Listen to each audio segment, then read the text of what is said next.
गोकाक इथं ऊस तोडणीसाठी आलेल्या दाम्पत्यामध्ये क्षुल्लक कारणावरून झालेल्या वादातून पतीनं दारूच्या नशेत पत्नीच्या डोक्यात दगड घालून निर्गुण खून करून तो व्हिडिओ पत्नीच्या नातेवाईकांना पाठवल्याचा धक्कादायक प्रकार घडलाय।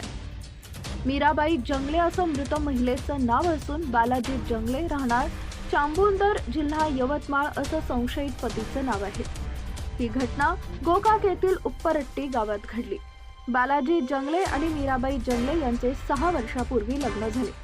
त्यांना 2 मुलं देखील आहेत। यवतमाळ येथून ते ऊस तोडणीला आले होते। दोघांमध्ये झालेल्या वादानंतर दारूच्या नशेत असणाऱ्या बालाजी यांनी मीराबाई यांच्या डोक्यात दगड घालून खून केला।